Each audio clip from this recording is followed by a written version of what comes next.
Right team, so this time we're going to go over the wrist flexor.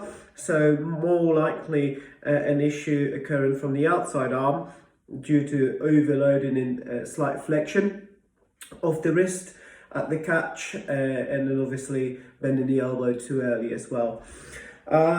This is more often an issue in comparison to the wrist extensor. So we really want to target this and make sure that doesn't lead to anything worse than just a muscle spasm.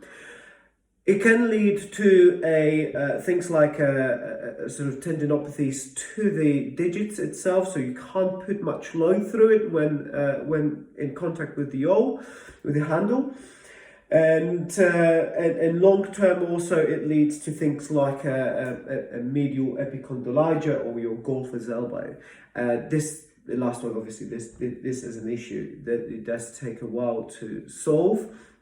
So let's not get there. Make sure that we work on those forearm pumps after intensive sessions, and make sure as we return to rowing we maintain good flexibility and condition of those muscles.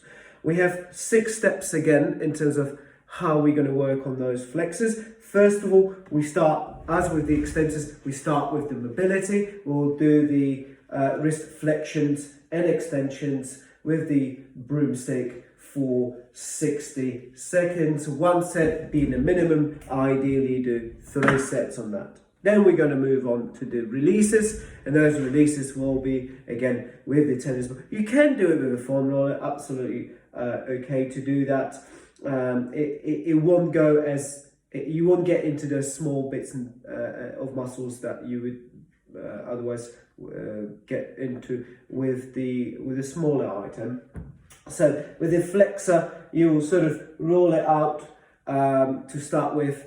Just a normal tension, and progression will be to obviously put some body weight on it. You can even fold the other arm on top and then basically try to release all those muscles on the flexor side. You can add extension to the wrist. As you can see, the hands and so the hand and the fingers going up. And as a result, I'm stretching now the flexor, meaning I can get into a deep tissue here, and it will feel a bit more tender when compared to a normal neutral position of the wrist. Again, do it for 1 to 3 sets, for 60 seconds each time. You will then floss or glide a nerve or 2 nerves that supply the wrist flexors. One is a median nerve and another one is an ulnar nerve. The median nerve is probably the most known glide to many of you that have had shoulder issues or neck issues or the wrist issues simply. You will put your hand up into full extension, wrist into extension, stay upright in terms of the posture, and then bend the head to the opposite side. That stretches the nerve slightly, and then come back inside, that glides the nerve. So you go basically back and forward here with the side bend of your head. Do it 20 reps for 1 set, and do it again between 1 and 3 sets. Moving on, you will do the ulnar nerve floss. The ulnar nerve floss is a little bit more complicated.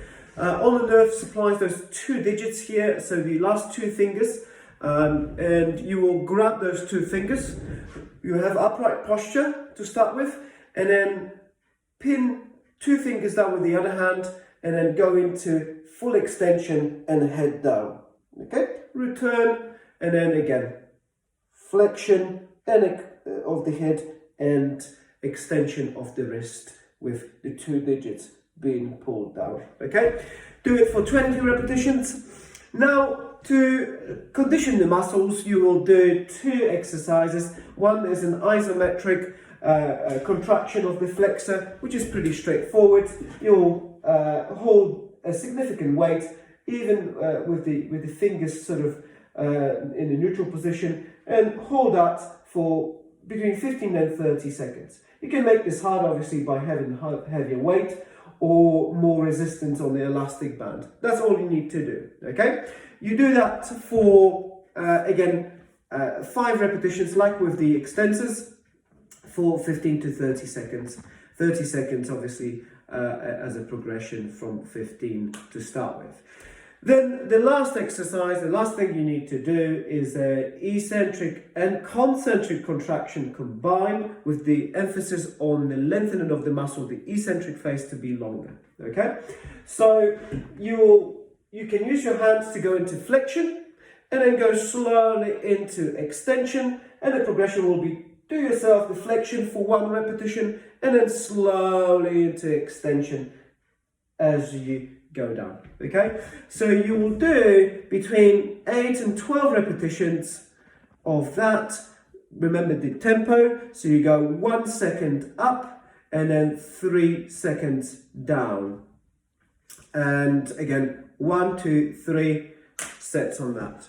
Job done.